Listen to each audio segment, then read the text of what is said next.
You see, some of the financial mistakes you can make abroad, living in the UK or US or Canada or whatever. Let me just limit myself to the UK today. You see, some of the financial mistakes that you can possibly make is in your living.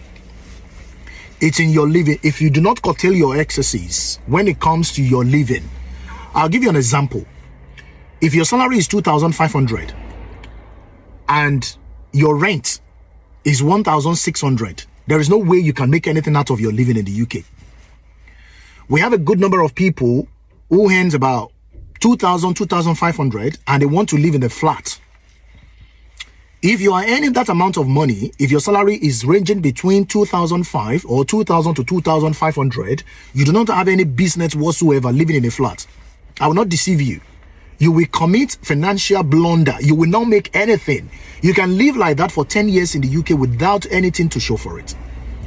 If your salary is 2,000 to 2,500 pounds, you are better off living in a single room, which will cost you about 950 pounds or 800 pounds, depending on the nature, depending on the condition of that particular room you're taking. If you are earning 2,000 to 2,500, your rent should not be more than 850 to 900 pounds a month.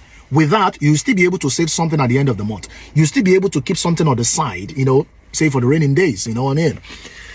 This is the reason why you see that a lot of people have been living abroad for years and you've not been hearing them call. You've not been seeing them doing great exploits. You've not been seeing them doing some things. You'll be comparing them with some other people that have been coming home to do different kinds of establishing themselves, creating businesses and doing stuff. This is the reason. They want to live, and this kind of people, upon the fact that they are earning 2,000, 2,500 a month, they will still want to drive. They want to buy a car. On top of that 2,005, they want to live. They want to live in a 2-bedroom flat or 1-bedroom flat, so to say. The reason is that they want to begin to entice the ladies. Or bring the majority of them, and that's the reason why. If you ask them to send you money, if you ask them for help, they cannot, because they themselves do not have anything in their pocket. So if you are new in the UK, follow this pattern. Do not follow the pattern of people earning 2,500 a month and they want to live in a bed flat. And they want to live in a 2-bedroom flat or 1-bedroom flat. How much, with the current situation of things in the UK, how much do you think you could have left if you are living in a 1-bed flat and you are earning 2,500 per month?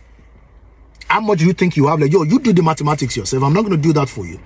Because for you to have a comfortable 2-bedroom flat in the UK now, regardless of where it might be located, you can't pay less than 1,600, 1,700. That's the cheapest you can ever get when it comes to 2-bedroom flat. And that depends actually on the condition of the flat.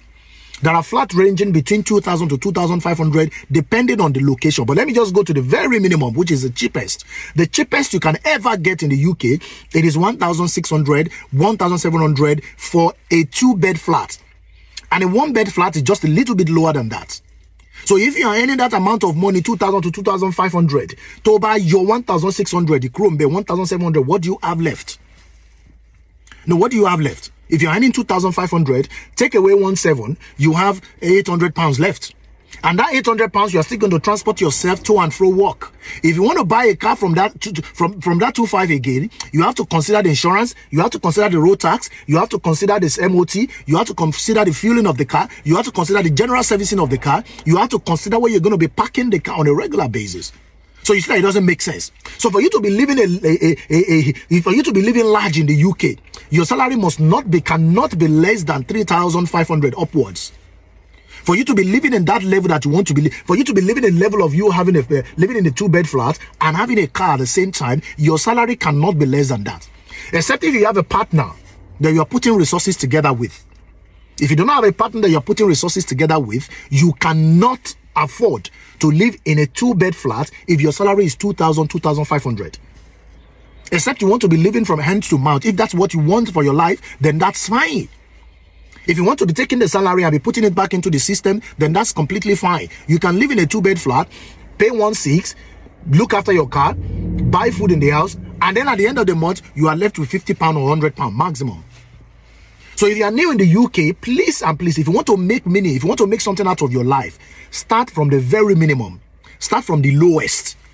A lot of people want to get to the UK. The first thing they want to do is to buy a car to start driving, to start chasing around, chasing after the ladies, you know, without considering how the condition they left their homes before they left Nigeria. So it is very important you follow suit and understand the fact that the country you've arrived is not a joke. It's not a joking country. Forget about the fact that it's just it's UK. Okay.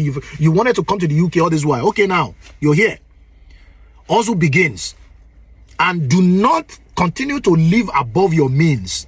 If you continue to live above your means, you will be in the UK for 20 years without anything to show for it.